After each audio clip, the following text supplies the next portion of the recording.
Assalamualaikum warahmatullahi wabarakatuh.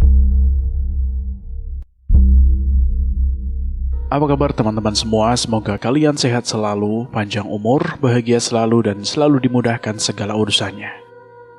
Pada kesempatan kali ini saya akan menceritakan sebuah kisah.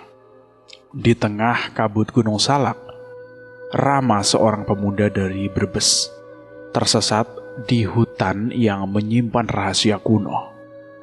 Cahaya misterius membawa ke kerajaan gaib, tempat ia bertemu Lisa, putri Raja Jin yang mempesona. Jangan kemana-mana, bagaimana kelanjutan kisahnya? Kita simak selengkapnya.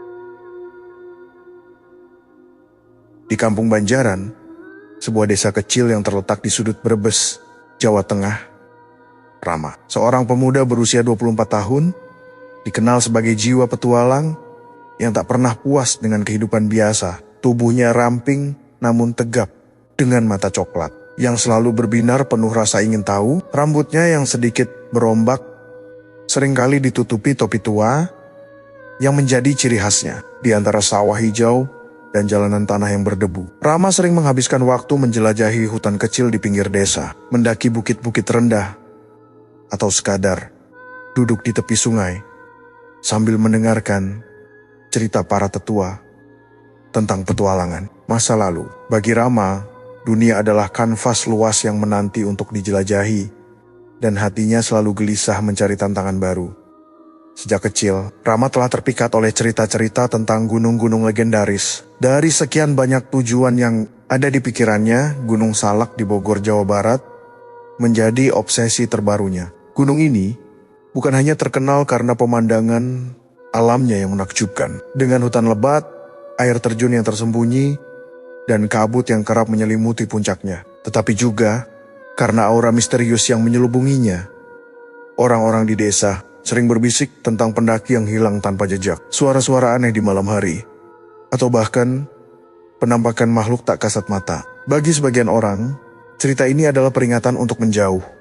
Tetapi bagi Rama, itu justru seperti panggilan yang tak bisa ia abaikan. Gunung itu punya cerita, dan aku ingin tahu apa yang sebenarnya ada di sana. Katanya, suatu malam kepada teman-temannya di warung kopi desa, dengan nada penuh keyakinan, keputusan untuk mendaki Gunung Salak bukanlah hal yang tiba-tiba. Selama berminggu-minggu, Rama mempersiapkan diri dengan cermat. Ia mempelajari peta jalur pendakian, membaca catatan pendaki lain di internet, dan memastikan peralatannya lengkap. Ransel tuanya yang sudah menemani banyak petualangan diisi dengan tenda ringan, kantung tidur, peralatan masak portabel, senter, pisau serbaguna, dan beberapa batang energi. Ia juga membawa jurnal kecil tempat ia mencatat pengalaman dan pemikirannya selama menjelajah. Kalau aku tak pulang dengan cerita baru, berarti aku belum benar-benar hidup. Candanya saat mengepak barang-barangnya di beranda rumah sederhana keluarganya. Pagi itu, mentari baru saja muncul di ufuk timur, menyinari Kampung Banjaran dengan cahaya keemasan. Di depan rumah berdinding bambu, Darto, ayah Rama, berdiri dengan tangan disilangkan di dada. Wajahnya yang penuh garis-garis usia menunjukkan kekhawatiran yang dalam. Sebagai seorang petani yang telah menghabiskan hidupnya di sawah, Darto tak pernah memahami hasrat anaknya untuk mengejar petualangan. Gunung itu bukan tempat main-main. Rama, katanya dengan suara berat, kau tahu cerita orang-orang tentang Salak. Banyak yang pergi, tak semua pulang. Di sampingnya, Bu Nisa, Ibu Rama, menggenggam tangan anaknya erat-erat. Matanya berkaca-kaca, seolah tak ingin melepaskan putra satu-satunya. Jangan sembarangan di sana, nak. Dengarkan nalurimu, dan kalau ada yang aneh, segera balik. Pesannya, suaranya parau oleh emosi. Rama, dengan senyum lebar yang selalu berhasil meredakan kekhawatiran orang tuanya, memeluk mereka berdua. Tenang, Bapak Ibu, aku cuma pergi 3 hari. Aku janji pulang dengan selamat, bawa cerita seru buat kalian, ujarnya, mencoba menyembunyikan sedikit kegugupan yang mulai merayap di hatinya setelah perpisahan yang penuh haru. Rama mengayunkan ranselnya ke pundak dan melangkah menuju terminal kecil di ujung desa. Bus tua yang berderit membawanya menuju kota. Dan dari sana, ia melanjutkan perjalanan ke Bogor. Dalam perjalanan, ia menatap keluar jendela. Melihat ladang-ladang hijau berlalu, pikirannya melayang pada apa yang menantinya di Gunung Salak. Ia membayangkan puncak yang diselimuti kabut, suara angin yang berbisik di antara pepohonan, dan mungkin, hanya mungkin, sesuatu yang tak bisa dijelaskan oleh logika. Ini akan jadi petualangan terbaikku, gumamnya pada diri sendiri. Tangannya menggenggam tali ransel dengan erat. Sesampainya di Bogor, Rama menghirup udara sejuk yang khas kota ini. Ia menghabiskan malam di penginapan sederhana, memeriksa kembali peralatannya sambil mendengarkan suara jangkrik di luar. Pikirannya penuh dengan antisipasi, bercampur sedikit rasa was-was yang ia coba tepis. Esok pagi, ia akan memulai pendakian. Di kaki Gunung Salak, ia bertemu dengan beberapa pendaki lain, kebanyakan dari kota yang juga berniat menaklukkan puncak. Mereka berbagi cerita tentang jalur yang akan diambil, dan Rama mendengarkan dengan saksama, meskipun ia sudah memutuskan untuk menjelajah sendiri. Setelah titik tertentu, aku suka merasakan alam dengan caraku sendiri, katanya pada seorang pendaki yang bertanya, mengapa ia lebih memilih menyendiri. Dengan langkah mantap dan hati penuh semangat, Rama bersiap menghadapi apapun yang akan ditemuinya di Gunung Salak, tanpa menyadari bahwa perjalanan ini akan mengubah hidupnya selamanya.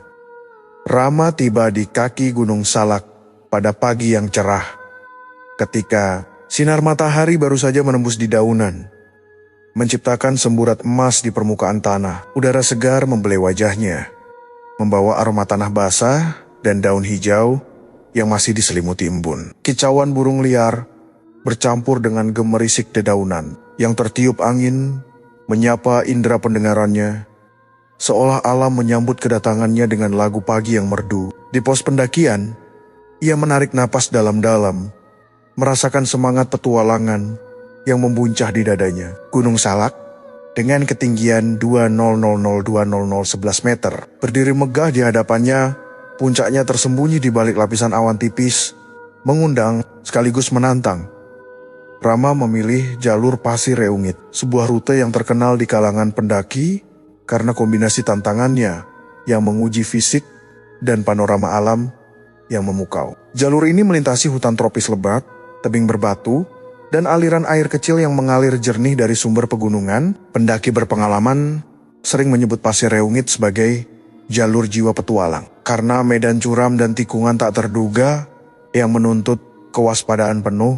Namun, bagi Rama, justru itulah daya tariknya. Ia ingin merasakan setiap inci perjalanan ini, menikmati detak jantungnya yang berdegup kencang saat menapaki tanjakan, dan membiarkan dirinya tenggelam dalam keindahan liar yang ditawarkan gunung. Ini, di pos awal, Rama bergabung dengan sekelompok pendaki dari kota yang datang dengan peralatan modern dan penuh semangat. Ada 4 orang dalam kelompok itu.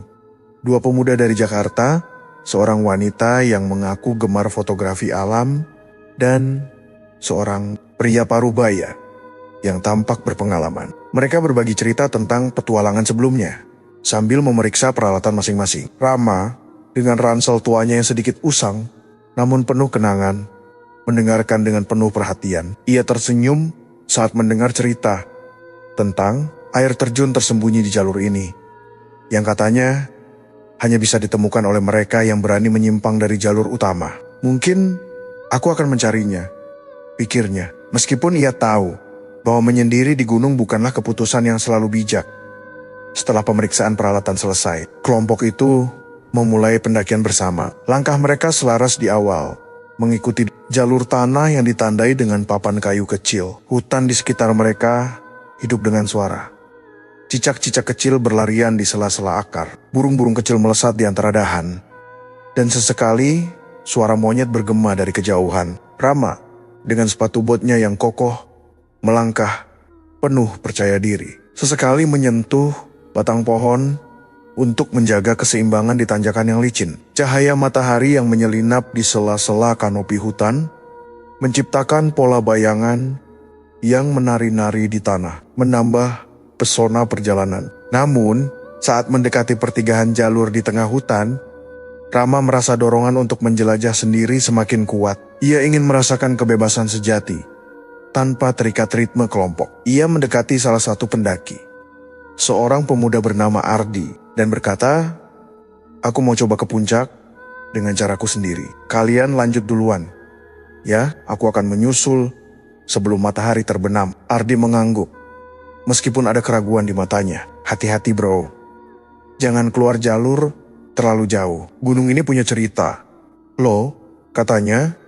Setengah bercanda, Rama hanya tersenyum, menepuk pundak Ardi, dan melangkah menuju jalur samping yang tampak lebih sepi. "Aku akan baik-baik saja," jawabnya, suaranya penuh keyakinan. Meskipun di sudut hatinya ada sedikit getar ketidakpastian.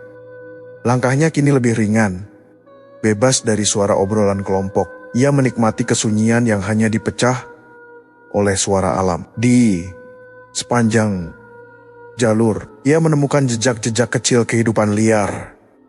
Sarang burung yang tersembunyi di dahan rendah, bunga-bunga liar berwarna ungu yang tumbuh di sela-sela batu, dan aliran air kecil yang mengalir dengan suara gemericik lembut. Rama berhenti sejenak untuk mengisi botol airnya, merasakan kesejukan air pegunungan yang menyegarkan tenggorokannya. Ia mengeluarkan jurnal kecilnya, mencatat pengalamannya dengan cepat.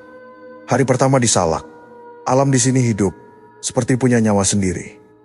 Aku merasa ditarik untuk terus maju. Saat hari mulai bergeser ke sore, langit yang tadinya cerah perlahan berubah. Awan tipis mulai merayap di atas puncak, membawa hawa dingin yang tak biasa. Rama, yang terlalu asyik menikmati perjalanan, tidak segera menyadari perubahan itu. Ia terus melangkah, melewati tanjakan curam dan akar-akar pohon yang mencuat dari tanah, seperti tangan-tangan raksasa. Di satu titik, ia berhenti untuk memeriksa peta dan kompasnya. Puncak seharusnya sudah dekat, tapi jalur di depannya tampak semakin samar, seolah ditelan oleh vegetasi yang semakin rapat. Angin mulai bertiup lebih kencang, membawa aroma tanah yang lebih pekat, dan kabut tipis mulai turun. Menyapu pandangannya, Rama menarik jaketnya lebih rapat, mencoba menahan hawa dingin yang mulai meresap ke tulang-tulangnya. Ia memeriksa kompas sekali lagi, tetapi jarumnya bergerak tak menentu, seolah bingung menentukan arah. "Aneh," gumamnya, mengerutkan kening. Ia mencoba mengingat petunjuk jalur yang pernah dibaca, tetapi pemandangan di sekitarnya tak lagi sesuai dengan deskripsi di peta. Pohon-pohon tampak lebih tua, dengan dandahan yang melengkung seperti membentuk lorong gelap. Suara burung yang tadi riuh kini mereda, digantikan oleh keheningan yang membuat bulu kuduknya merinding. Rama menggenggam tali ranselnya lebih erat, berusaha menenangkan diri. "Mungkin aku hanya perlu istirahat sebentar," pikirnya. Meskipun di lubuk hatinya, ia mulai merasakan bahwa Gunung Salak menyimpan sesuatu yang jauh lebih besar dari sekadar tantangan pendakian. Senja merayap perlahan di Gunung Salak, membawa perubahan yang tak terduga. Langit yang tadinya berwarna jingga lembut, kini diselimuti awan kelabu yang bergerak cepat, seolah menutup dunia dalam pelukan kelam. Kabut tebal mulai turun, mengalir seperti air di antara pepohonan, menghapus jejak jalur tanah yang tadi masih samar. Terlihat Rama yang terus melangkah dengan penuh percaya diri, kini merasakan hawa dingin yang menyusup melalui jaketnya, membuat kulitnya merinding. Setiap langkahnya terasa lebih berat, seolah tanah di bawah kakinya berubah menjadi lumpur. Yang menariknya ke bawah, ia berhenti sejenak, menghela napas, dan mengeluarkan kompas dari saku ranselnya, berharap alat itu akan menunjukkan arah yang benar. Namun, kompas yang biasanya setia menjadi panduan, kini bertingkah aneh. Jarumnya berputar liar, tak mau menetap. Di satu titik, seolah ada kekuatan tak kasat mata yang mengacaunya. Rama mengerutkan kening, memutar alat itu di tangannya, berharap itu hanya kesalahan sementara. "Apa ini rusak?" gumamnya. Suaranya terdengar kecil di tengah keheningan hutan yang kini terasa menyesakkan. Ia mengeluarkan peta kertas yang sudah sedikit kusut dari saku samping ranselnya, mencoba mencocokkan garis-garis di peta dengan pemandangan di sekitarnya. Namun, apa yang ia lihat tak masuk akal. Jalur yang seharusnya membelah hutan dengan tanda-tanda jelas, seperti pohon besar dengan akar mencuat atau batu besar di tikungan, kini tak ada. Sebaliknya, ia dikelilingi oleh dinding vegetasi yang rapat dengan pohon-pohon tua yang dahan-dahannya melengkung seperti jari-jari raksasa yang siap merenggut. Ini aneh, bisik Rama pada dirinya sendiri, mencoba menenangkan detak jantung yang mulai tak beraturan. Ia menarik napas dalam-dalam, mencium aroma tanah basah bercampur bau daun yang membusuk. Namun, ada sesuatu di udara yang terasa tak wajar, seperti hembusan angin yang membawa aroma manis namun asing. Hampir seperti bunga yang tak pernah ia kenali. Ia memutuskan untuk bergerak maju, berharap menemukan tanda-tanda jalur utama. Tetapi setiap langkah hanya membawanya lebih dalam ke hutan yang semakin gelap. Cahaya senja yang tersisa nyaris lenyap, digantikan oleh bayang-bayang panjang yang seolah menari di sela-sela kabut. Dengan harapan menemukan pendaki lain, Rama membuka mulut dan berteriak, "Halo, ada orang di sana?" Suaranya menggema, memantul di antara batang-batang pohon, tetapi jawaban yang ia terima hanya keheningan yang mencekam. Diikuti oleh gema suaranya sendiri yang terdengar seperti ejekan. Ia mencoba lagi, kali ini lebih keras. "Ardi, Bima, ada yang dengar?" Tetap tidak ada respons. Hanya suara angin yang bertiup pelan, membawa bisikan samar yang tak bisa ia pahami. Seperti suara daun yang bergesekan, tetapi dengan ritme yang terlalu teratur. Hampir seperti kata-kata dalam bahasa asing. Rama merasa bulu kuduknya berdiri. Ia bukan orang yang mudah takut. Tetapi ada sesuatu di hutan ini yang membuatnya merasa kecil. Seperti seekor semute yang terjebak dalam labirin raksasa. Malam tiba lebih cepat dari yang ia duga. Langit kini benar-benar tertutup, dan kegelapan menyelimuti hutan seperti selimut tebal. Rama menyalakan senter kecil yang ia bawa. Sinarnya memotong kabut, tetapi hanya mampu menerangi beberapa meter di depannya. Ia mencoba mengingat pelajaran dasar pendakian. Jika tersesat, tetaplah di tempat, cari tempat berlindung, dan tunggu hingga pagi. Dengan hati-hati, ia mencari tempat untuk beristirahat. Di dekatnya, ia menemukan pohon besar dengan akar-akar yang mencuat dari tanah, membentuk ceruk kecil yang cukup untuk melindunginya dari angin. Ia duduk, bersandar pada batang pohon, dan membuka ransel untuk mengambil jaket tambahan. Hawa dingin kini terasa lebih tajam, seolah meresap hingga ke tulang-tulangnya. Sambil mengunyah batang energi yang rasanya hambar, Rama mencoba menenangkan pikirannya. Ia bukan pemuda yang mudah panik. Selama bertahun-tahun menjelajahi alam, ia pernah menghadapi hujan badai, jalur yang licin, bahkan bertemu ular di hutan dekat kampungnya. Tetapi kali ini ada sesuatu yang berbeda. Hutan ini terasa hidup, tetapi bukan dengan cara yang biasa. Suara-suara kecil yang tadi hanya samar, kini semakin jelas. Bisikan yang terdengar seperti percakapan di kejauhan. Meskipun tak ada satu kata pun yang ia mengerti. Ia mematikan senter sejenak, berharap matanya bisa menangkap sesuatu dalam kegelapan. Tetapi yang ia lihat hanya siluet pohon-pohon yang tampak bergerak seolah mengawasinya. Rama mencoba mengalihkan perhatian dengan mengeluarkan jurnalnya. Dengan tangan yang sedikit gemetar, ia menulis, "Hari pertama, tersesat di Salak. Kabut tebal, kompas tak bekerja. Ada suara aneh, seperti bisikan. Aku harus tetap tenang." Ia berhenti menulis, menatap tulisannya, dan merasa sedikit konyol karena mencatat sesuatu yang begitu samar. Tetapi menulis membuatnya merasa sedikit lebih terkendali, seolah ia masih punya kuasa atas situasi ini. Ia menutup jurnal, memasukkannya kembali ke ransel, dan mencoba merencanakan langkah berikutnya. Jika kabut belum hilang saat pagi, aku akan coba cari aliran air. Air selalu membawa ke bawah, pikirnya, mengingat nasihat seorang pendaki tua di kampungnya.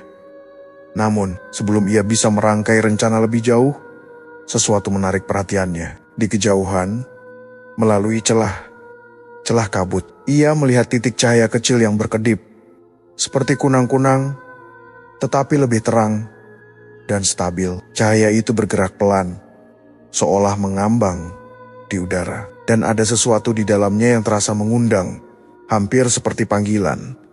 Rama ragu. Nalurinya menyuruhnya untuk tetap di tempat, tetapi rasa ingin tahunya yang selalu menjadi pendorong utama petualangannya mendorongnya untuk bangkit. Ia memeriksa senternya, memastikan baterainya masih cukup, dan dengan hati-hati melangkah menuju cahaya itu, tanpa menyadari bahwa langkahnya kini membawanya lebih jauh dari dunia yang ia kenal, menuju sesuatu yang tak pernah ia bayangkan. Kelelahan menyerang tubuh Rama seperti ombak yang tak kenal lelah. Setelah berjam-jam berjalan di tengah kabut tebal yang menyelimuti Gunung Salak, kakinya terasa berat dan napasnya tersengal. Ia memutuskan untuk berhenti di bawah pohon besar. Dengan akar-akar yang mencuat dari tanah, seperti tangan-tangan kuno yang menjulur ke permukaan. Batangnya yang kokoh menawarkan sandaran yang kokoh, dan dedaunan lebat di atasnya memberikan perlindungan dari angin malam yang semakin dingin. Rama menjatuhkan diri ke tanah, merasakan tanah lembab di bawahnya, dan mengeluarkan botol air dari ranselnya. Ia meneguk seteguk air, merasakan kesegaran yang menyapu tenggorokannya yang kering. Tetapi rasa gelisah di hatinya tak kunjung reda. Hutan di sekitarnya terasa hidup dengan cara yang aneh, penuh dengan suara-suara kecil, gemerisik daun, derit dahan, dan bisikan samar yang seolah berasal dari udara itu sendiri. Saat ia mencoba menenangkan pikiran, sebuah kilau lembut menarik perhatiannya. Di kejauhan, di antara kabut yang mengambang seperti asap putih, sebuah cahaya berpendar, lembut namun menawan, seperti lentera yang mengapung di udara. Cahaya itu bukan seperti sinar senter atau nyala api unggun. Ia bergerak dengan ritme yang halus, hampir seperti napas, dan warnanya keemasan dengan semburat perak yang memikat. Rama mengerutkan kening, mencoba memahami apa yang ia lihat. Kunang, pikirnya. Tetapi cahaya itu terlalu stabil, terlalu terang untuk serangga kecil. Nalurinya menyuruhnya untuk tetap di tempat, mengingat nasihat pendaki bahwa malam di gunung penuh bahaya. Tetapi rasa ingin tahunya yang selalu menjadi pendorong utama petualangannya, menariknya seperti magnet. Dengan hati-hati, Rama bangkit, memeriksa senternya untuk memastikan baterainya masih cukup. Ia menggenggam pisau serbaguna di saku jaketnya, bukan karena takut, tetapi untuk memberi sedikit rasa aman. Langkahnya pelan, menghindari ranting kering yang bisa patah dan mengganggu keheningan. Semakin dekat ia mendekati cahaya itu, semakin jelas ia merasakan perubahan di udara. Aroma manis seperti bunga liar bercampur dengan sesuatu yang asing, hampir seperti embun yang dicium matahari pagi. Kabut di sekitarnya tampak membelah, seolah membentuk lorong tak kasat mata yang mengundangnya untuk masuk. Jantungnya berdetak lebih cepat, bukan karena lelah, tetapi karena perasaan aneh yang sulit dijelaskan. Campuran antara kagum dan ketidakpastian. Tiba di tengah kilauan itu, ia melihat sosok seorang wanita muda berdiri di bawah pohon beringin yang dahan-dahannya melengkung, seperti kanopi alami. Kecantikannya begitu mencolok, hampir tak nyata, seolah ia bukan bagian dari dunia ini. Rambutnya panjang, hitam legam, mengalir seperti air terjun yang menyapu pundaknya. Berkilau di bawah cahaya misterius yang mengelilinginya. Kulitnya putih pucat, nyaris seperti porselen, dengan kilau lembut yang membuatnya tampak bersinar dalam. Kegelapan matanya yang menatap langsung ke arah Rama berkilau seperti bintang di langit malam, penuh dengan kedalaman yang membuatnya sulit untuk memalingkan pandangan. Gaun yang ia kenakan sederhana namun anggun, berwarna hijau tua dengan motif halus yang tampak bergerak seperti bayang-bayang daun di angin. "Kamu tersesat ya?" tanya wanita itu dengan suara yang merdu, seperti alunan musik yang mengalir lembut di udara. Nada suaranya hangat, tetapi ada getar di dalamnya yang terasa kuno, seolah ia berbicara dari masa yang telah lama berlalu. Rama, yang biasanya tak mudah kehilangan kata-kata, mendapati dirinya hanya mampu mengangguk. Kecantikan wanita itu membuatnya terpesona, tetapi ada sesuatu di balik senyumnya yang membuat jantungnya berdetak dengan campuran kagum dan kewaspadaan. Aku Liza, lanjutnya. Melangkah mendekat dengan gerakan yang begitu ringan, seolah kakinya tak benar-benar menyentuh tanah. Ikut aku akan membawamu ke tempat yang aman. Kata-kata itu terdengar seperti janji, tetapi juga seperti undangan yang tak bisa ditolak. Rama merasa pikirannya terbagi dua. Satu sisi menyuruhnya untuk berhati-hati. Bagaimana mungkin seorang wanita sendirian berada di tengah hutan Gunung Salak pada malam yang gelap seperti ini? Tidak ada ransel, tidak ada peralatan pendakian, tidak ada tanda-tanda bahwa ia adalah pendaki. Namun sisi lain dari dirinya yang dipenuhi rasa ingin tahu dan pesona yang tak bisa ia jelaskan mendorongnya untuk mengikuti. "Siapa kamu sebenarnya?" tanya Rama. Suaranya sedikit serak, mencoba mencari pegangan di tengah kebingungan. Liza hanya tersenyum, bibirnya melengkung dengan anggun. "Seseorang yang tahu jalan di hutan ini," jawabnya. Matanya berkilau dengan cara yang membuat Rama merasa dilihat hingga ke lubuk hatinya. "Kamu lelah, dan malam ini bukan waktu yang baik untuk sendirian di sini. Ayo, ikut aku." Tanpa menunggu jawaban, ia berbalik dan mulai melangkah. Cahaya lembut yang mengelilinginya bergerak bersamanya, menerangi jalur yang tadinya tersembunyi oleh kabut. Rama ragu sejenak. Tangannya masih menggenggam pisau di saku. Tetapi ada sesuatu dalam suara Liza yang membuatnya merasa aman, seolah semua kekhawatirannya hanyalah bayangan yang tak perlu diperhatikan. Ia memasukkan senter ke dalam ransel, memilih untuk mengikuti cahaya yang dipancarkan Liza. Langkahnya mengikuti irama wanita itu yang berjalan dengan keanggunan yang tak wajar di tengah medan hutan yang kasar. Mereka melewati semak-semak yang tampak membelah sendiri, akar-akar yang seolah menyingkir untuk memberi jalan, dan kabut yang semakin tipis di sekitar mereka. Hutan yang tadinya mencekam kini terasa berbeda, seperti dunia yang sedang membuka pintunya, bukan menjebaknya. Saat mereka berjalan, Rama mencuri pandang ke arah Liza. Wajahnya tenang, tetapi ada kedalaman di matanya yang membuatnya bertanya-tanya. Dari mana asalnya? Mengapa ia ada di sini? Dan mengapa di tengah ketakutannya tersesat, ia merasa begitu tertarik pada wanita ini? "Kamu tinggal di sekitar sini?" tanya Rama, mencoba memecah keheningan. Liza meliriknya. Senyumnya kembali muncul, tetapi ia tak langsung menjawab. "Tempatku tidak jauh dari sini," katanya.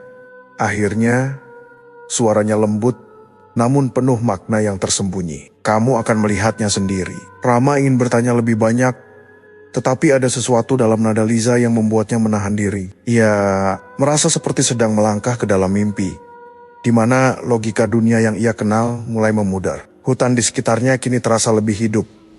Dengan suara-suara kecil yang tadinya menakutkan, kini berubah menjadi alunan yang menenangkan, seperti nyanyian alam yang menyambut kedatangannya. Cahaya dari Liza semakin terang, menerangi jalan yang kini tampak seperti lorong alami, dihiasi lumut bercahaya dan bunga-bunga kecil yang berkilau seperti permata. Tanpa ia sadari, Rama telah melangkah lebih jauh dari dunia yang ia kenal, menuju sesuatu yang akan mengubah hidupnya selamanya.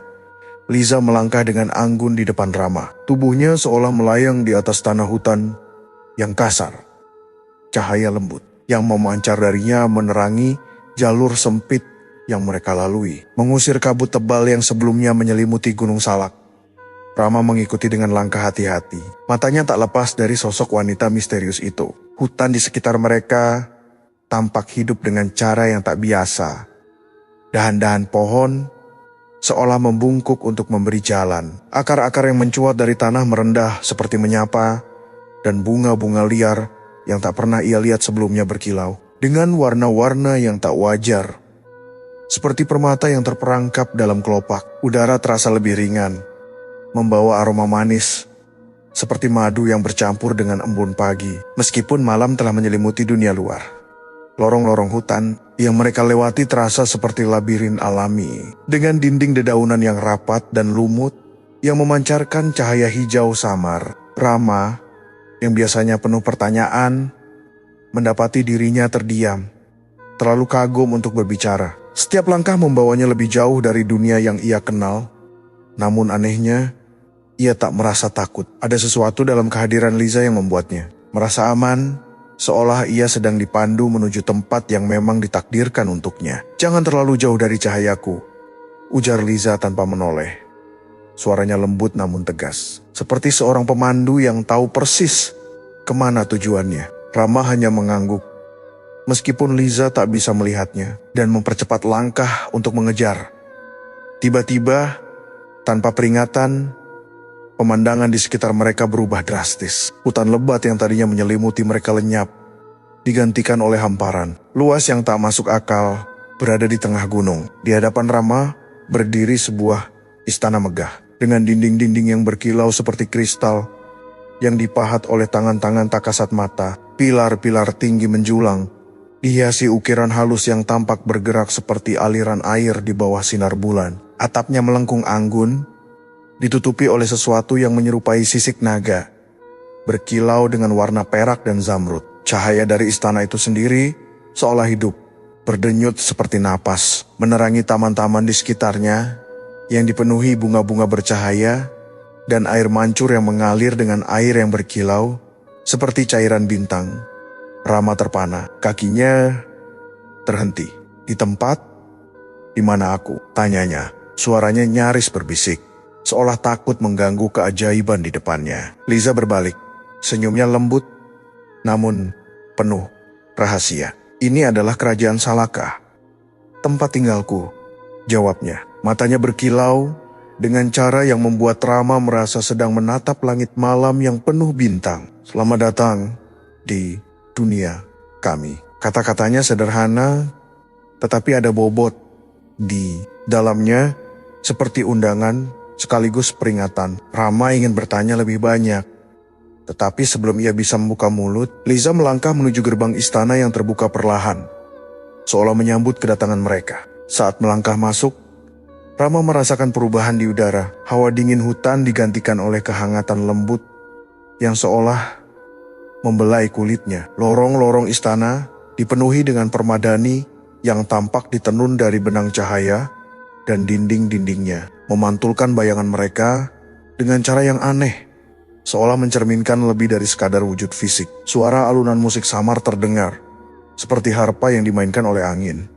Meskipun tak ada musisi yang terlihat, makhluk-makhluk kecil seperti kupu-kupu dengan sayap transparan berterbangan di sekitar mereka, meninggalkan jejak kilauan kecil yang menghilang di udara. Rama merasa seperti melangkah ke dalam mimpi, tetapi setiap detail terasa terlalu nyata. Aroma bunga yang memenuhi udara, tekstur dingin lantai kristal di bawah sepatunya, dan tatapan Liza yang selalu mengawasinya. Liza membawanya ke sebuah ruangan besar yang tampak seperti aula kerajaan. Langit-langitnya tinggi, dihiasi mozaik yang menggambarkan pemandangan aneh. Gunung-gunung yang mengapung di langit, sungai yang mengalir ke atas, dan makhluk-makhluk dengan wajah yang samar namun penuh wibawa. Di ujung ruangan, di atas singgasana yang terbuat dari batu hitam yang berkilau, duduk seorang pria tua dengan jubah panjang berwarna biru tua. Wajahnya tampak bijaksana, dengan mata yang dalam seperti sumur tanpa dasar. Namun ada kehangatan di dalamnya yang membuat Rama merasa sedikit tenang. Rambutnya putih panjang, terikat rapi, dan mahkota sederhana dari logam aneh berkilau di kepalanya. Di sisinya berdiri beberapa sosok lain, berpakaian serupa, tetapi mereka hanya diam, mengamati Rama dengan tatapan yang sulit diartikan. "Ini ayahku, Raja Salaka," kata Liza, suaranya penuh hormat. Raja itu bangkit dari singgasananya. Gerakannya anggun namun penuh otoritas, seperti seorang penguasa yang telah memerintah selama berabad-abad. Ia melangkah mendekati Rama. Matanya meneliti pemuda itu dari ujung kepala hingga kaki. "Kamu telah memasuki dunia kami," ujarnya. Suaranya dalam dan bergema, seolah berasal dari dalam bumi itu sendiri. Tidak semua manusia bisa sampai ke sini. Hanya mereka yang dipilih oleh gunung ini, atau yang tersesat dengan tujuan tertentu. Kata-katanya penuh makna. Tetapi Rama tak yakin apa artinya. Ia hanya merasa jantungnya berdetak lebih cepat. Campuran antara kagum dan ketidakpastian. Rama membungkuk sedikit. Mencoba menunjukkan rasa hormat, meskipun ia masih bingung. Saya cuma pendaki yang tersesat, katanya. Suaranya sedikit gemetar. Saya tidak tahu bagaimana saya sampai di sini. Raja Salaka tersenyum tipis. Tetapi ada sesuatu di senyumnya yang membuat Rama merasa sedang dinilai. Tersesat bukanlah kebetulan di tempat ini, jawab raja itu. Gunung Salak adalah pintu, dan kau telah melangkah melaluinya. Sekarang kau adalah tamu kami. Ia mengangguk pada Liza, yang membalas dengan senyum kecil, lalu kembali menatap Rama. Istirahatlah. Kita akan berbincang lebih lanjut nanti. Liza menggandeng tangan Rama dengan lembut, membawanya keluar dari aula menuju sebuah kamar yang tak kalah indah. Dindingnya dihiasi dengan lukisan bercahaya, dan tempat tidur di tengah ruangan tampak seperti ditenun dari awan. Kamu aman di sini, kata Liza, suaranya menenangkan. Seperti aliran air yang jernih. Tidur, dan biarkan pikiranmu beristirahat. Rama ingin bertanya lebih banyak tentang kerajaan ini, tentang Liza, tentang apa yang dimaksud raja dengan dipilih oleh gunung, tetapi kelelahan akhirnya mengalahkannya. Ia merebahkan diri, merasakan kelembutan yang tak pernah ia bayangkan, dan dalam sekejap ia terlelap tanpa menyadari bahwa dunia yang ia masuki akan mengikatnya. Lebih dalam dari yang ia kira, waktu di kerajaan Salaka mengalir dengan cara yang tak biasa, seperti sungai yang kadang melambat, kadang berderas tanpa peringatan. Hari-hari berlalu, namun Rama tak bisa memastikan berapa lama ia telah berada di dunia gaib ini. Jam tangannya, yang biasa menjadi penutup waktu di dunia manusia, kini hanya berdiam diri. Jarum-jarumnya membeku, seolah menolak hukum waktu. Namun, keanehan itu tak lagi mengganggunya. Pikirannya kini dipenuhi oleh Liza, wanita yang telah menyelamatkannya dari kegelapan hutan Gunung Salak dan membawanya ke dunia yang penuh keajaiban. Setiap detik bersamanya terasa seperti lukisan hidup, penuh warna dan kehangatan yang tak pernah ia rasakan sebelumnya. Liza, dengan kecantikannya yang seolah tak terikat oleh duniawi, memiliki pesona yang melampaui sekadar wajah elok. Matanya, yang berkilau seperti bintang di langit malam, menyimpan kedalaman yang membuat Rama ingin menyelami setiap rahasia di dalamnya. Gerakannya anggun, seperti tarian yang mengalir bersama angin, dan suaranya lembut. Namun setiap kata yang ia ucapkan membawa bobot, seolah penuh makna yang tersembunyi. Di sisi lain, Liza menunjukkan sifat yang tulus. Ia tertawa pada cerita-cerita sederhana Rama tentang kampungnya di Brebes, mendengarkan dengan penuh perhatian saat ia menceritakan petualangan masa kecilnya di sungai atau sawah. Kelembutannya membuat Rama merasa diterima, seolah ia telah menemukan tempat yang selama ini ia cari, tanpa menyadarinya. Mereka sering menghabiskan waktu di taman-taman kerajaan, tempat yang tak pernah gagal memukau Rama.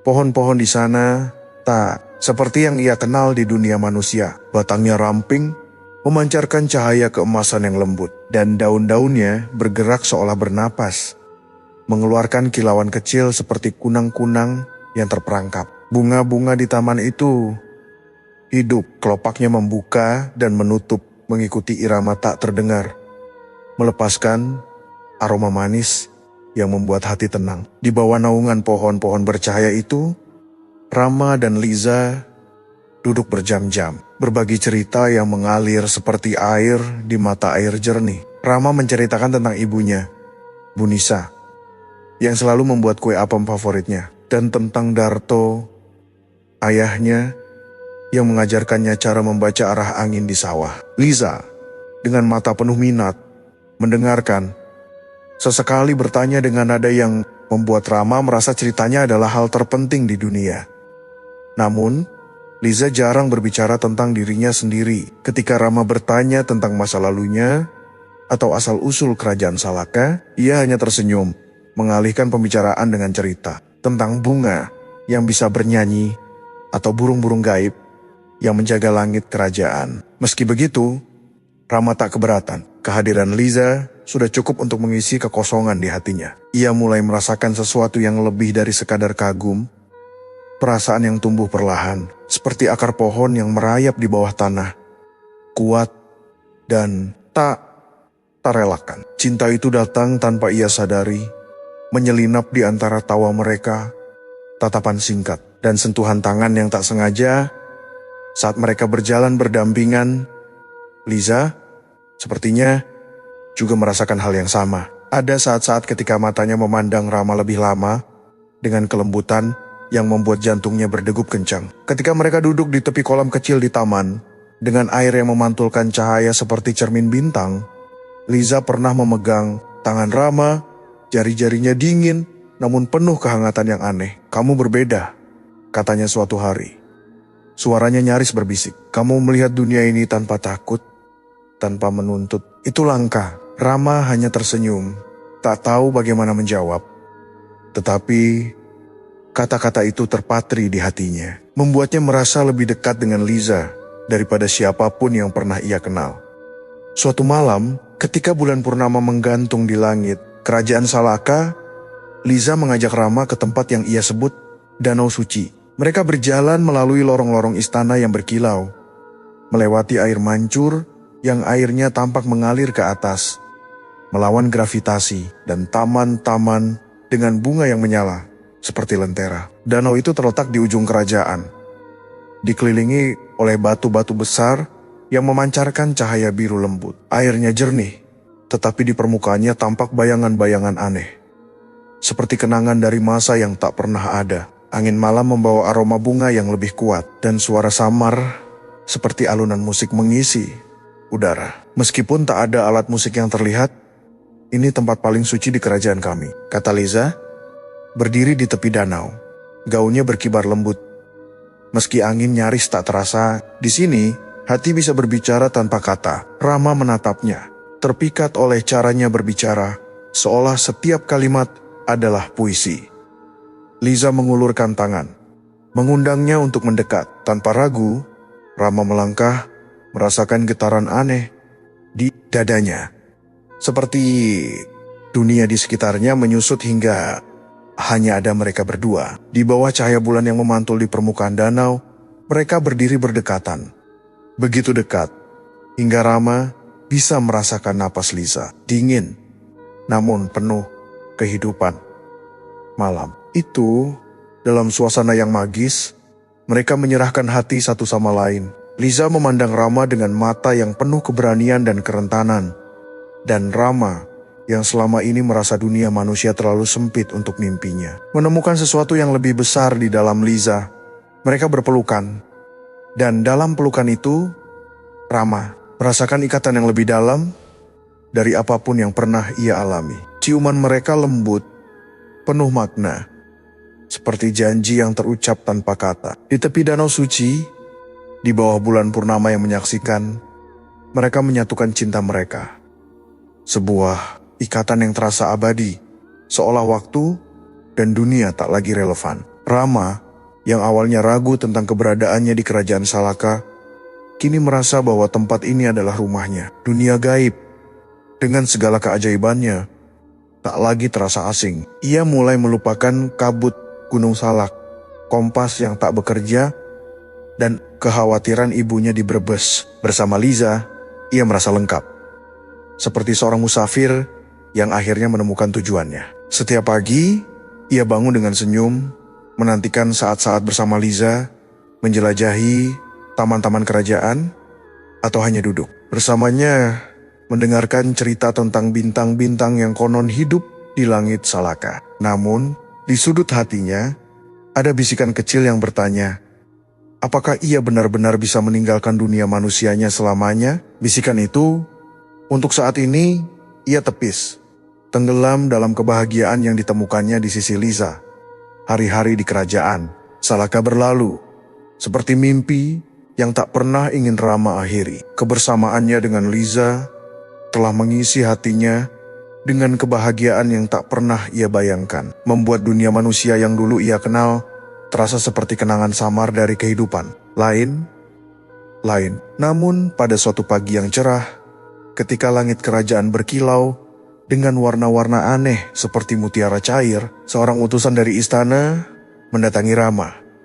Sosok itu, seorang pria tinggi dengan jubah perak yang berkibar seperti asap, menyampaikan pesan singkat namun penuh wibawa. Raja Salaka memanggilnya dan Liza ke aula utama istana. Ada nada mendesak dalam suara utusan itu yang membuat jantung Rama berdetak lebih cepat. Meskipun ia tak yakin mengapa, Rama dan Liza berjalan berdampingan menuju istana, melewati lorong-lorong yang dindingnya memancarkan cahaya lembut seperti kristal yang hidup. Liza seperti biasa tampak tenang, tetapi ada sesuatu di matanya, sebuah kilau yang berbeda. Seolah ia tahu sesuatu yang belum Rama pahami. Ia memegang tangan Rama dengan lembut. Jari-jarinya dingin, namun penuh kehangatan yang aneh. Seperti selalu. Jangan khawatir, bisiknya. Suaranya lembut seperti alunan angin di taman kerajaan. Ayah hanya ingin berbicara. Meski kata-kata itu menenangkan, Rama merasakan getar kecil di hatinya. Seperti firasat yang tak bisa ia jelaskan. Aula utama istana tampak lebih megah dari yang pernah Rama lihat sebelumnya. Pilar-pilar kristal menjulang tinggi, memantulkan cahaya. Dalam pola-pola yang membentuk gambar-gambar aneh, gunung yang mengapung, sungai yang mengalir ke langit, dan makhluk-makhluk dengan sayap transparan. Di tengah ruangan, Raja Salaka berdiri di atas singgasana hitam yang berkilau seperti obsidian. Jubahnya biru tua mengalir seperti air di sekitarnya. Matanya dalam dan penuh rahasia. Menatap Rama dengan intensitas yang membuat pemuda itu merasa kecil, seperti seorang musafir yang tersesat di hadapan penguasa alam. Di sekitar raja, para pembesar kerajaan berdiri dalam diam. Wajah mereka tersembunyi di balik topeng perak yang hanya memperlihatkan mata mereka, berkilau seperti permata. Kalian telah bersatu dalam cinta, ujar Raja Salaka.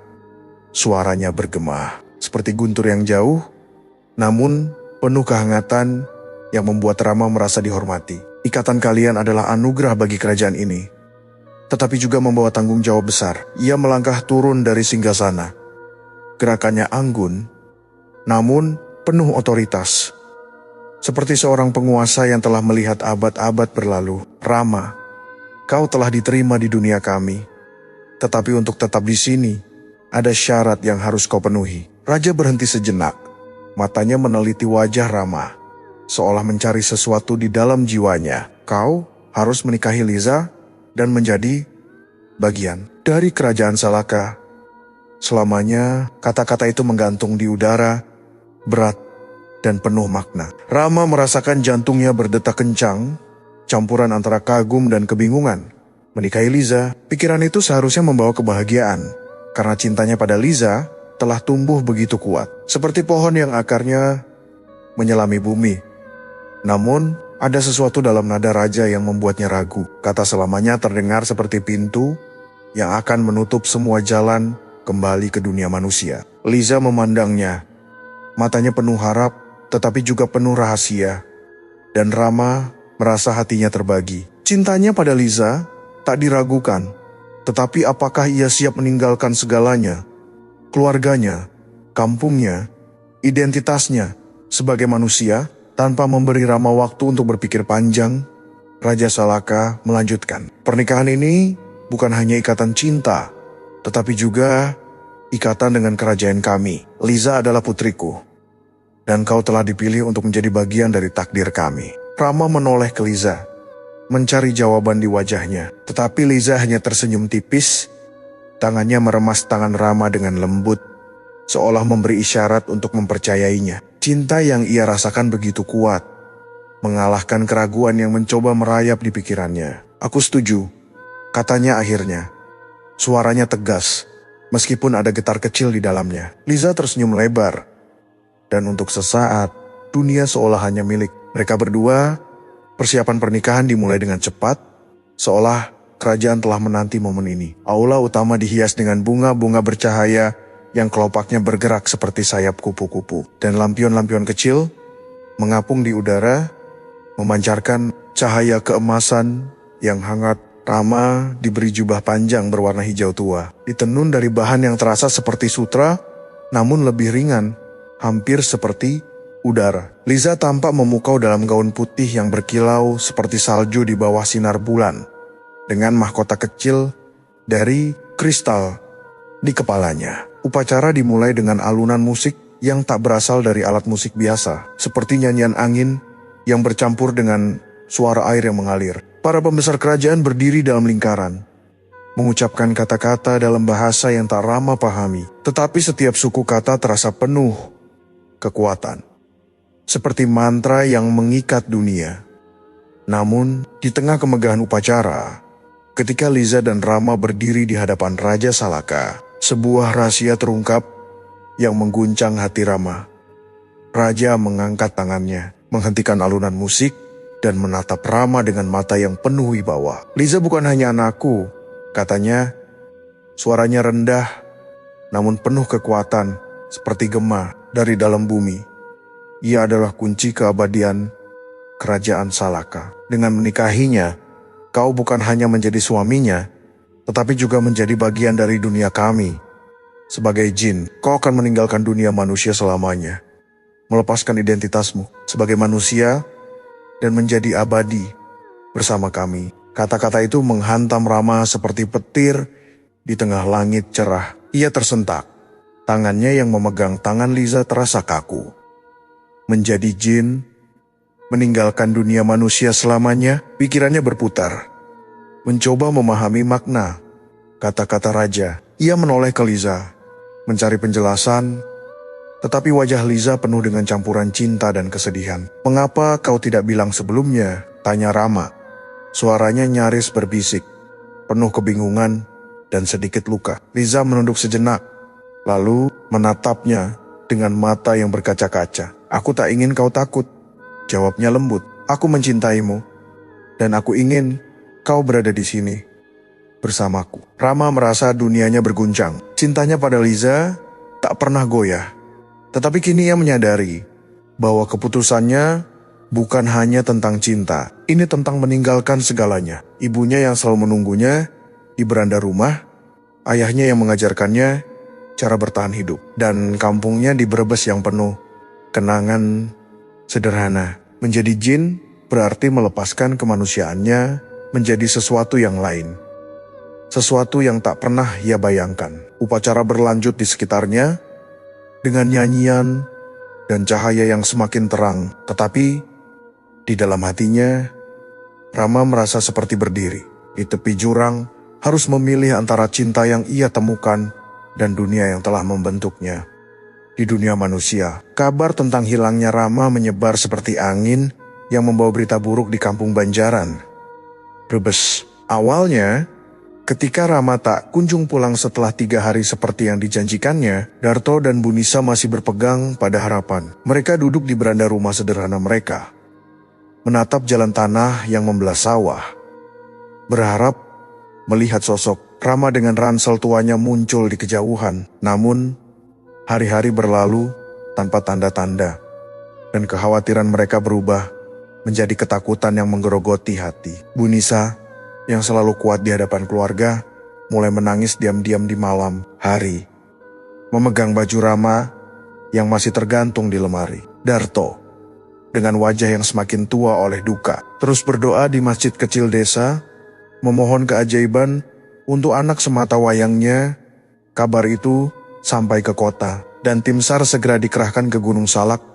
Para relawan, dibantu polisi hutan dan pendaki, berpengalaman menyisir jalur pasir Reungit, tempat terakhir Rama diketahui berada. Mereka membawa anjing pelacak, drone, dan peralatan canggih, menjelajahi hutan lebat, tebing curam, dan lembah-lembah tersembunyi. Cuaca buruk sering menghambat, dengan hujan deras yang mengubah tanah menjadi lumpur, dan kabut tebal yang membatasi pandangan. Setiap hari, tim menemukan petunjuk kecil, jejak sepatu yang samar, tali ransel yang tersangkut di ranting, tetapi tak ada yang benar-benar membawa mereka pada Rama. Di posko pendakian, peta besar dipenuhi tanda silang merah menunjukkan area yang telah disisir. Namun gunung itu seolah menolak menyerahkan rahasianya. Warga kampung Banjaran turut membantu, meski hanya dengan doa dan cerita. Di warung kopi tua di ujung desa, para tetua berkumpul, mengenang Rama sebagai pemuda pemberani yang selalu haus petualangan. Dia pasti nekat masuk ke tempat yang tak seharusnya, kata seorang kakek, mengisap rokok kreteknya sambil menatap langit. Gunung Salak bukan sembarang tempat. Banyak cerita tentang orang yang lenyap di sana, diambil oleh makhluk tak kasat mata. Cerita-cerita itu yang dulu hanya dianggap dongeng, kini terasa nyata bagi warga desa. Beberapa menyebut nama-nama gaib seperti penunggu gunung atau ratu hutan, yang konon mengintai pendaki yang tak menghormati aturan alam. Meski tak semua percaya, cerita itu menambah beban di hati Darto dan Bu Nisa, yang mulai bertanya-tanya, apakah anak mereka benar-benar telah diambil oleh dunia lain. Setelah berminggu-minggu pencarian tanpa hasil, tim SAR akhirnya mengumumkan keputusan yang berat. Operasi ditutup. Komandan tim, seorang pria berusia 50 tahun dengan wajah penuh garis-garis lelah, menemui Darto dan Bu Nisa di posko. Kami sudah mencoba segalanya, katanya. Suaranya penuh penyesalan. Gunung ini luas dan ada tempat-tempat yang tak bisa kami jangkau. Kami harap kalian kuat. Kata-kata itu seperti pisau yang menusuk hati Bu Nisa.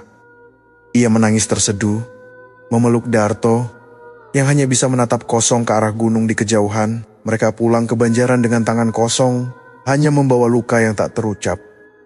Di desa, kehidupan berjalan seperti biasa, tetapi bayang-bayang kehilangan Rama tetap ada. Rumah kecil keluarga itu kini terasa sepi. Bu Nisa berhenti membuat kue apem, makanan favorit Rama, karena setiap aroma adonan mengingatkannya pada senyum anaknya. Darto, yang dulu selalu bercerita tentang sawah dan musim tanam, kini lebih banyak diam, hanya sesekali berbicara tentang kenangan masa kecil Rama, bagaimana ia suka memanjat pohon kelapa, atau menangkap ikan di sungai. Warga desa, dengan niat baik, sering datang membawa makanan atau kata-kata penghibur. Tetapi tak ada yang bisa mengisi kekosongan di hati mereka. Di masjid, nama Rama selalu disebut dalam doa-doa malam, tetapi harapan mulai memudar seperti lilin yang meleleh. Cerita tentang Rama mulai berubah menjadi legenda di kampung Banjaran. Anak-anak desa mendengar kisah tentang pemuda yang hilang di Gunung Salak. Diceritakan dengan nada penuh misteri oleh orang tua mereka. Beberapa menyebutnya sebagai korban kelalaian, tersesat di hutan yang tak kenal ampun. Yang lain, terutama para tetua, bersikeras bahwa Rama telah diambil oleh makhluk gaib. Mungkin sebagai hukuman karena melanggar batas dunia yang tak terlihat. Gunung itu punya penjaga, kata seorang nenek, matanya penuh keyakinan. Kalau kau tak hormat, kau tak akan pulang. Cerita itu menyebar, menjadi bagian dari folklore desa. Diceritakan di malam-malam gelap, saat angin bertiup kencang, membawa bisikan dari sawah. 2 tahun berlalu, dan luka di hati Darto dan Bu Nisa tak pernah benar-benar sembuh. Mereka tetap menjalani hidup, bekerja di sawah, menghadiri acara desa, tetapi ada kekosongan yang tak bisa diisi. Foto Rama yang dipajang di dinding ruang tamu menjadi pengingat pahit akan kehilangan itu. Setiap malam, Bu Nisa duduk di beranda, menatap bintang-bintang, berharap entah bagaimana Rama masih hidup di suatu tempat. Meski ia tahu harapan itu semakin tipis, Darto, yang kini lebih sering berbicara pada dirinya sendiri, kadang berjalan ke ujung desa, menatap arah selatan. Tempat Gunung Salak berdiri jauh di sana, seolah mencari jawaban yang tak pernah datang. Di desa, legenda Rama terus hidup, menjadi cerita peringatan bagi anak-anak muda yang ingin menjelajah. Jangan seperti Rama, kata para orang tua, hormati alam, atau kau akan diambil. Namun, di balik cerita itu, ada kesedihan kolektif yang menyelimuti Banjaran. Warga masih mengingat senyum Rama, keberaniannya, dan semangat petualangnya yang tak pernah padam. Mereka tak tahu bahwa di dunia yang tak mereka lihat, Rama sedang menjalani kehidupan baru, terikat pada cinta dan takdir yang tak pernah ia bayangkan. Sementara itu, Di kampung Banjaran, harapan telah pudar, meninggalkan luka yang akan selamanya menjadi bagian dari desa itu. Sore itu, matahari mulai merunduk di ufuk barat, mewarnai langit kampung Banjaran dengan semburat jingga dan ungu yang lembut. Sawah-sawah hijau bergoyang pelan diterpa angin, dan suara azan maghrib mengalir dari masjid kecil di ujung desa, menciptakan suasana damai yang khas. Namun, ketenangan itu tiba-tiba pecah ketika seorang anak kecil berlari ke tengah kampung, berteriak dengan penuh semangat, "Rama pulang, Rama kembali." Warga yang sedang berkumpul di warung kopi berbincang di beranda rumah atau berjalan pulang dari sawah menghentikan aktivitas mereka. Wajah-wajah penuh keheranan saling bertatapan, tak percaya dengan apa yang mereka dengar. Rama, pemuda yang telah menjadi legenda desa setelah hilang di Gunung Salak 2 tahun lalu, kembali di jalan tanah yang membelah kampung. 2 sosok muncul dari kejauhan. Yang pertama adalah Rama, dengan langkah yang masih tegap seperti dulu. Meskipun wajahnya kini tampak lebih dewasa, dengan garis-garis halus yang menandakan pengalaman yang tak biasa. Rambutnya sedikit lebih panjang, dan matanya membawa kedalaman baru. Seperti seseorang yang telah melihat dunia di luar jangkauan manusia. Di sisinya berjalan seorang wanita yang kecantikannya membuat semua orang terpana. Ia adalah Liza, dengan rambut hitam panjang yang mengalir seperti air, kulit putih pucat yang seolah memancarkan cahaya lembut, dan mata yang berkilau seperti permata di bawah sinar senja. Gaun sederhana yang ia kenakan berwarna hijau tua dengan motif halus. Tampak aneh namun anggun, seolah tidak berasal dari dunia ini. Warga desa berbisik, kagum sekaligus bingung. "Siapa wanita itu?" tanya seorang ibu. Suaranya penuh kekaguman. "Dia tak seperti orang biasa," sahut tetangganya. Matanya tak lepas dari Liza. Kabar menyebar cepat, seperti api yang melahap rumput kering. Darto dan Bu Nisa, yang sedang duduk di ruang tamu rumah sederhana mereka, mendengar keributan di luar. Bu Nisa, yang kini lebih banyak diam sejak kehilangan Rama, menjatuhkan kain yang sedang ia jahit. Darto, yang sedang mengasah pisau di beranda, bangkit dengan cepat, wajahnya penuh harap bercampur ketidakpercayaan. Ketika mereka melangkah keluar, mereka melihat kerumunan warga yang mengelilingi 2 sosok di ujung jalan. Bu Nisa menutup mulutnya. Air mata mengalir sebelum ia sempat memahami apa yang terjadi. "Rama!" teriaknya. Suaranya parau, dan ia berlari menuju anaknya. Diikuti Darto yang langkahnya terhuyung karena campuran syok dan kelegaan. Rama memeluk ibunya erat, merasakan kehangatan yang dulu begitu akrab, namun kini terasa seperti kenangan dari kehidupan lain. Bu Nisa menangis di dadanya. Tangannya menggenggam baju Rama seolah takut ia akan lenyap lagi. Darto, dengan mata berkaca-kaca, memeluk mereka berdua.